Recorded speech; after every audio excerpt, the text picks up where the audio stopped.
हमारे बीच में उत्तर प्रदेश के मुख्यमंत्री और हम सब लोगों के नेता आदरणीय पूज्य महाराज जी आ चुके हैं। एक बार जोरदार ताली की करतल ध्वनि से आप लोग स्वागत करिए। जय श्री राम, जय श्री राम। माननीय भारत माता की, भारत माता की, वंदे वंदे वंदे। भारतीय जनता पार्टी के क्षेत्रीय अध्यक्ष श्री सत्येंद्र सिसोदिया जी,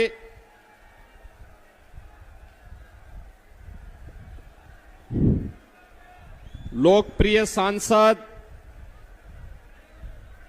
पूर्व केंद्रीय मंत्री और भारतीय जनता पार्टी के गौतम बुद्ध नगर लोकसभा सीट से प्रत्याशी डॉक्टर महेश शर्मा जी, प्रदेश महामंत्री श्री सुभाष यदुवंश जी, जिलाध्यक्ष बुलंदशहर श्री विकास चौहान जी, जिलाध्यक्ष गौतम बुद्ध नगर श्री गजेंद्र मावी जी, मनोज गुप्ता जी, मान्य विधायकगण लक्ष्मी राज सिंह जी, धीरेन्द्र सिंह जी, श्रीमती मीनाक्षी सिंह जी, श्री तेजपाल नागर जी, श्री नरेंद्र भाटी जी, श्री चंद शर्मा जी, जिला पंचायत अध्यक्ष श्री अमित चौधरी जी, डॉक्टर अंतुल तेवतिया जी,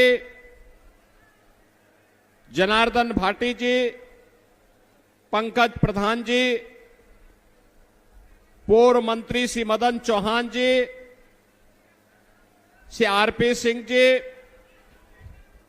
और भारतीय जनता पार्टी और सहयोगी दलों के हमारे सभी पदाधिकारीगण, भारी संख्या में सिकंदराबाद में उपस्थित गौतम बुद्ध लोकसभा सीट के सभी मेरे मतदाता बहनों और भाइयों, कल आपने रामनवमी के आयोजन को पूरी भव्यता के साथ संपन्न किया है और आज मुझे गौतम बुद्ध नगर लोकसभा सीट के सिकंदराबाद में आप सबसे संवाद बनाने का अवसर प्राप्त हो रहा है।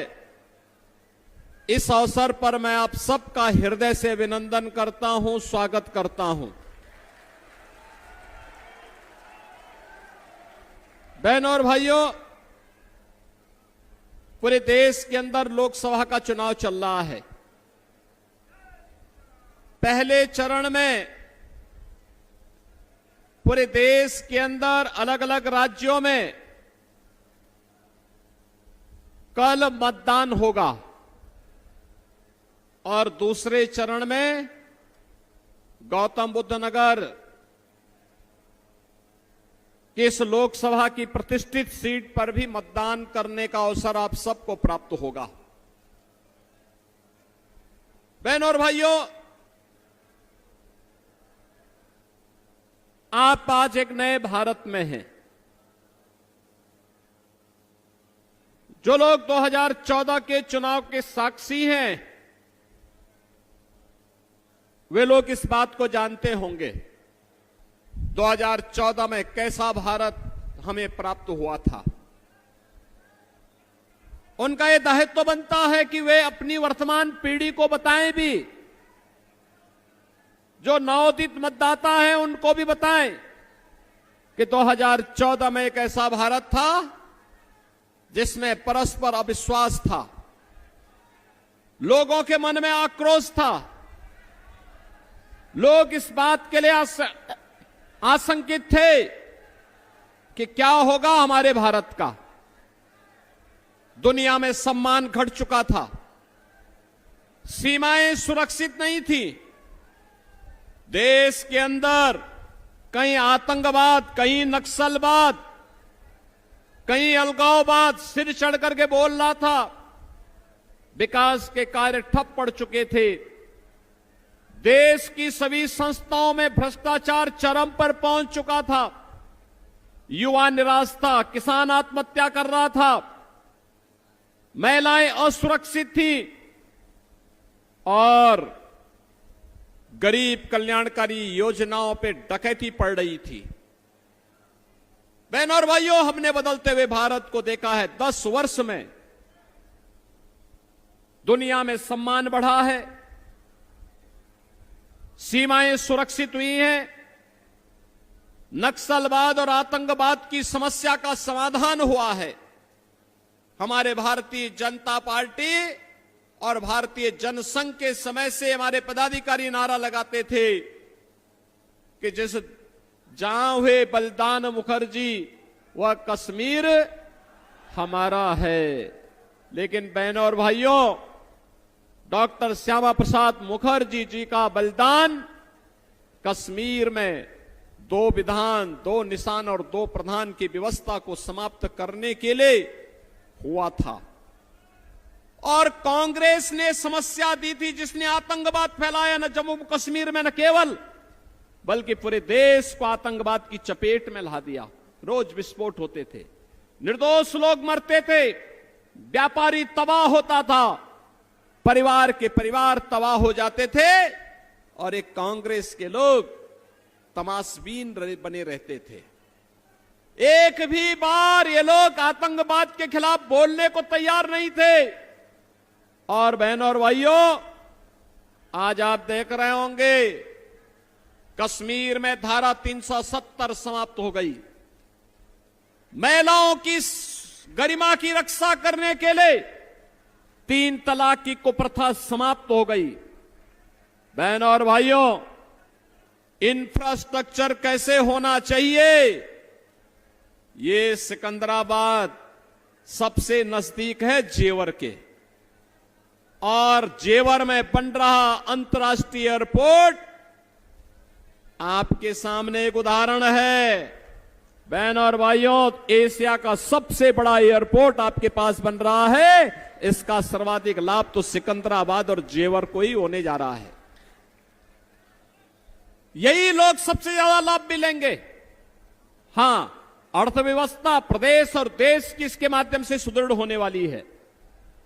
12 लेन और 6 लेन के 8 लेन के हाईवे बने, रैपिड रेल की सुविधा हम देने जा रहे हैं,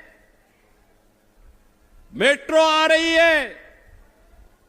बहनों और भाइयों, रेल की कनेक्टिविटी, डेडिकेटेड फ्रेट कॉरिडोर का जंक्शन दादरी में हमारे विधायक बैठे हैं। इन्हीं की विधानसभा क्षेत्र में डॉक्टर महेश शर्मा जी के इसी क्षेत्र में इसका भी लॉजिस्टिक का सबसे बड़ा केंद्र, देश का सबसे बड़ा केंद्र बनने जा रहा है, जहां लाखों नौकरियां निकलने वाली हैं। बहनों और भाइयों, ये पहले दुनिया के अंदर इस प्रकार के इंफ्रास्ट्रक्चर के लिए जाना जाता था, लेकिन आज सौभाग्य से ऐसा इंफ्रास्ट्रक्चर आपके पास मौजूद है, या बनने जा रहा है या बन रहा है। और गरीब कल्याणकारी योजनाओं की तो कोई सानी ही नहीं। 80 करोड़ गरीब देश के अंदर पिछले 4 साल से मुफ्त में राशन की सुविधा का लाभ प्राप्त कर रहे हैं। 60 करोड़ गरीबों को 5 लाख रुपए की आयुष्मान भारत की सुविधा प्राप्त हो रही है। वे कहीं भी जाकर के उपचार करा सकते हैं। और हमारे यहां तो उत्तर प्रदेश में तो हमने व्यवस्था दी कि आयुष्मान कार्ड किसी के पास नहीं है, बीमार हो गया है, हमारा कोई विधायक, हमारा कोई सांसद या पीड़ित व्यक्ति स्वयं भी मुझे एक पत्र लिख देता है, तो प्रधानमंत्री जी ने जनधन अकाउंट खोले, मैं सीधे जनधन अकाउंट से पैसा भेज देता हूं। क्योंकि मुझे मालूम है कोई बीमार होगा तो उस परिवार की क्या स्थिति होती होगी, और इसलिए बीमारी के कारण उस परिवार पे कोई आर्थिक बोझ न पड़ने पाए, इसकी जिम्मेदारी सरकार अपने ऊपर लेती है, उपचार का खर्चा स्वयं वहन करने के लिए तैयार रहती है। बहनों और भाइयों, 12 करोड़ अन्नदाता किसानों को किसान सम्मान निधि का लाभ, नारी गरिमा के लिए 12 करोड़ घरों में शौचालय का निर्माण, 10 करोड़ गरीब महिलाओं के लिए उज्ज्वला योजना का रसोई गैस का कनेक्शन, 4 करोड़ गरीबों के सिर ढकने के लिए आवास, और नोएडा, ग्रेटर नोएडा, यमुना अथॉरिटी में बिल्डर बायर की समस्या का समाधान करते हुए जिन लोगों के वर्षों से मामले लंबित थे, उन सबके मामले समाप्त कराते हुए हम लोगों ने आज बायर्स को उसका हक देना वहां प्रारंभ किया है। बहनों और भाइयों, ये पहली बार हुआ है। 2.5 करोड़ गरीबों के घर में बिजली पहुंच गई, ये पहली बार हुआ है। ये योजनाएं पहले भी चल सकती थी, लेकिन पहले देश के हित के बारे में सोचने वाले लोग नहीं थे, पहले तो अपने परिवार के बारे में सोचने वाले लोग थे। इसीलिए तो कह रहा हूं मैं, ये चुनाव नेशन फर्स्ट बनाम फैमिली फर्स्ट के बीच में होने जा रहा है। स्वार्थ के परिवार में और मोदी के परिवार में, मोदी का परिवार 140 करोड़ का भारत है, इसलिए उनके लिए राष्ट्र पहले है, और कांग्रेस, सपा, बसपा, इनके लिए अपना परिवार महत्वपूर्ण है, इसलिए अपने स्वार्थ के परिवार के बाहर ये सोच भी नहीं सकते। बहनों और भाइयों, ये जितना भी कार्य हुआ है, चाहे वह सुरक्षा का बेहतर माहौल हो, निवेश का बेहतर माहौल हो, और कल आपने अयोध्या में देखा होगा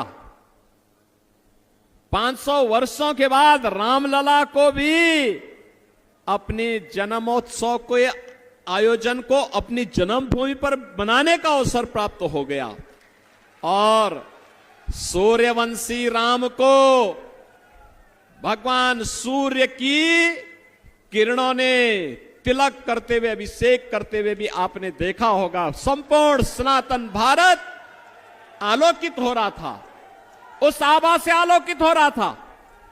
बहनों और भाइयों, ये जो सम्मान और गौरव है, ये सुरक्षा है, ये जो समृद्धि है, ये जो गरीब कल्याणकारी योजनाओं का लाभ मिल रहा है, और जो ये सम्मान भारत को मिल रहा है, इसका श्रेय केवल और केवल किसी एक व्यक्ति को और किसी एक महामना को जाना चाहिए। वह नाम है श्री नरेंद्र मोदी का। मोदी जी के नेतृत्व में यह सब हुआ है, और इसीलिए हम लोग आए हैं आपके पास कहने के लिए कि बहनों और भाइयों, मोदी जी के नेतृत्व में जो नए भारत का हम दर्शन कर रहे हैं, इस नए भारत को आत्मनिर्भर भारत, इस नए भारत को विकसित भारत, और इस नए भारत को ग्लोबल लीडर भारत के रूप में दुनिया के सामने प्रस्तुत करने के लिए तीसरी बार मोदी जी को फिर से प्रधानमंत्री बनना आवश्यक है। और बहनों और भाइयों, तीसरी बार मोदी जी को प्रधानमंत्री बनने से के लिए आवश्यक है डॉक्टर महेश शर्मा जी तीसरी बार यहां से सांसद बनकर के चुन करके जाएं। बहनों और भाइयों, जैसे एक सकारात्मक सोच के साथ विकास की योजनाओं के लिए डॉक्टर महेश शर्मा जी या हमारे विधायकगण आए होंगे, आते हैं, लेकिन विकास की किसी चालू परियोजना में बैरियर बनने के लिए कभी भी उन्होंने अपने स्तर पर कोई भी किसी भी प्रकार के किसी भी मामले को उनके स्तर पर कभी नहीं उठाया जाता। उनके द्वारा हमेशा कहा जाता कि नहीं, विकास के जो कार्य हो रहे हैं उनमें किसी भी प्रकार की बाधा नहीं आनी चाहिए। एक अच्छे और सच्चे जनप्रतिनिधि का जो दायित्व होता है वही उन लोगों ने अब तक किया है, और यही कारण है कि आज क्षेत्र देश क्या दुनिया, देश का, प्रदेश ही नहीं देश का सबसे विकसित क्षेत्रों में से एक बनने जा रहा है। बहनों और भाइयों, यहां की प्रति व्यक्ति आय, देश के प्रति व्यक्ति आय से सबसे अधिक में से एक, प्रत्येक जनपद की जो होती है उनमें से एक होने जा रही है। और इसीलिए हम लोग आए हैं कहने के लिए, क्या जब हम विकसित भारत की बात करते हैं तो मानक गौतम बुद्ध नगर बनेगा, स्टैंडर्ड गौतम बुद्ध नगर तय करेगा। अब पहले जो अन्य जनपदों से होती थी पहचान, उसको आप पीछे छोड़ते जा रहे हैं, पीछे छोड़ते जा रहे हैं। डबल इंजन सरकार के साथ साथ सांसद विधायक आपका है, इसका लाभ आपको प्राप्त होना ही होना है। और बहनों और भाइयों, इसका लाभ यहां पर आप सबको प्राप्त हो रहा है और इसीलिए हम लोग आए हैं। मैं पूछना चाहता हूं, क्या ये अयोध्या में जो आपने देखा है सूर्यवंशी राम को भगवान सूर्य भवन भास्कर के किरण से उनका तिलक होते हुए देखा होगा आपने, तो यह कार्य क्या कांग्रेस और सपा बसपा के लोग करते क्या? ये काम ये कर पाते क्या? अयोध्या में राम मंदिर का निर्माण क्या ये लोग कर पाते क्या? कश्मीर में धारा 370 ये लोग हटा पाते क्या? और बहनों और भाइयों, 3 तलाक की कुप्रथा को ये लोग रोक पाते? ये लोग तो कर्फ्यू वाले लोग हैं। इन लोगों ने कर्फ्यू लगा दिया, महीनों महीनों दंगा होता था, बेटी और व्यापारी असुरक्षित थी। आज हमारे प्रदेश में कर्फ्यू नहीं है, आज तो शानदार तरीके से कावड़ यात्रा निकलती है। कावड़ यात्रा, अंतर स्पष्ट है, फर्क साफ है। वे दंगा कराते थे, हमने कहा भी नहीं, सामान्य प्रदेशवासियों के लिए अयोध्या में रामलला होंगे और माफिया और अपराधी के लिए राम नाम सत्य है कि यात्रा के रास्ते भी खुले होंगे। बहनों और भाइयों, वे दंगा करा करके प्रदेश को अस्त व्यस्त करते थे। हम लोगों ने कहा नहीं भाई, दंगा पॉलिसी नहीं चलेगी, विकास की पॉलिसी चलेगी, विकास की। और आज इसी विकास के लिए हम लोग आपके पास आए हैं। नौजवान की आजीविका के लिए, आम नागरिक की आस्था के लिए, व्यापारी और बेटी की सुरक्षा के लिए भारतीय जनता पार्टी आवश्यक है।